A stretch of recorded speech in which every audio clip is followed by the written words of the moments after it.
Good morning, everybody. What's going on? Hope everybody had a wonderful Wednesday out there.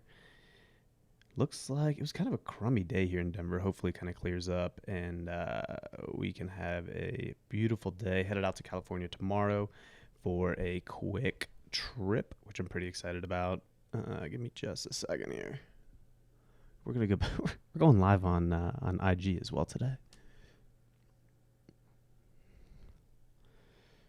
Perfect. We're now live everywhere. We're live everywhere. Technology in 2021, you gotta absolutely love it. We're gonna jump in today's episode. Going to be talking about the NFL draft. We're super excited about one of those things where I feel like just ESPN's been just running uh, ticket after ticket on this thing, and I feel like we've kind of run it a little long in the tooth, but we're finally here. We finally made it. I'm gonna jump right into to today's episode. Here we go. Good morning, everybody. Welcome to another episode. Ask Me About My podcast. We made it. It is finally NFL Draft Thursday. Started the 2021 NFL Draft is going to be taking place today in Cleveland, Ohio. First Energy Stadium, obviously, home of the Cleveland Browns. Can say I'm just very excited that we have left Roger Goodell's basement back in 2020 where it belongs. Just leave it there. Don't need it anymore. It's going to be awesome to have fans back in the stands. I know it obviously creates a lot of excitement. I think the last one I watched was Nashville, which was I think that was 2019, where the streets were absolutely packed. It was awesome, absolutely awesome to see. So excited to get back to that. And I think it's going to be an exciting one with all the quarterbacks coming out. It should be exciting on all fronts, all on all fronts of the. I don't even know what to say, but it's going to be interesting and exciting. Like I said, fans will be in attendance this year. A couple things that I thought were interesting. Obviously, mask rules, social distance rules are all going to be in place. They also have a vaccine area this year where people who have been vaccinated are going to be able to go to the theater and be able to watch the actual draft take place, which is going to be pretty cool. I guess kind of shows the commitment to the NFL. Taking the vaccine serious, I guess you can say, or just acknowledging it in general, I think is a huge statement for them. They also came out earlier, a couple weeks ago, I guess, and said that not all players have to be vaccinated to play, and not all, but all staff does. So kind of a mixed approach there. But when it comes to the draft, they are going to be quote unquote rewarding fans for being vaccinated, giving them the option to attend in person, which is pretty cool. My two favorite teams, I guess we'll start with the Broncos. As we know what happened yesterday, Teddy Bridgewater gets sent to the Broncos. 1 year, $3 million and a sixth-round draft pick.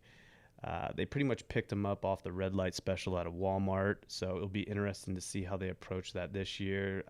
With that being said, I don't think that's really showing a ton of faith in his ability to carry the team. Maybe they just want a veteran presence in the locker room for Love or for someone else that they're going to bring in. There has been quite a few names, obviously, going around. Everybody from Ian Rappaport saying that the room is now clouded, or the quarterback room is now clouded, to NFL experts saying that they're going to be picking up someone on the defensive side of the ball. So some of the names that have been thrown around: Penn State, Micah Parsons, linebacker, Alabama cornerback Patrick Sutton, and then obviously the QBs. They've been thrown around, the names that have been thrown around. You had North Dakota State, you have Trey Lance, and then obviously Ohio State, Justin Fields. For Justin Fields' sake, I hope he goes somewhere where he has a very confident quarterback room in a place that he can be successful, whether that's the 49ers, Patriots, someone like that. Because, being an Ohio State fan, I obviously want him to have a super successful career. I don't think we have that here in Denver. On the selfish side, it would be awesome to see him here in Denver and play for the Broncos, which would, like I said, would be awesome. And then obviously my other team, Miami, picking at number 6. Looks like I've heard mixed things. Offensive side of the ball, defensive side of the ball would be awesome to see him go on the offensive side, pick someone up that Tua can throw to. Jamal Chase from LSU wide receiver. Kyle Pitts, I think, would be the ultimate tight end that we could pick up in the first round. Number 6 pick there. Obviously, tradable. Move down a little bit to pick up someone like this, but we'll see who they go with at the end of the day. That's all I got for you guys today. Super excited to be watching the draft and all the coverage today, both on ESPN and I think it's on ESPN. Also, Pat McAfee show. I'm going to be watching that for the draft. They always have a draft spectacular, is what they call it.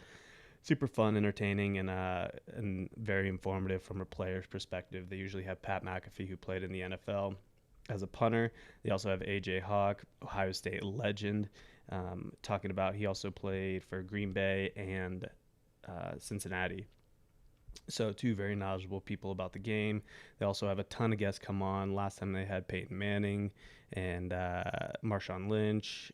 I don't think they've announced who they have this week, but it's always a great show and tons of fun to watch during the week, and also for the draft spectacular is what they're going to be calling it, I believe, presented by FanDuel. So I'm going to be watching that. Hope everybody has a wonderful day. Happy Thursday. One more day at the end of the week, and then we got a great weekend coming up. I got some traveling coming up, which I'm super excited about. Make sure to like, comment, share, leave 5 stars, and share with a friend. That's how we grow. Would love to grow this community out there. So have a wonderful rest of your day, and I will talk to you all tomorrow. Have a great one. See ya.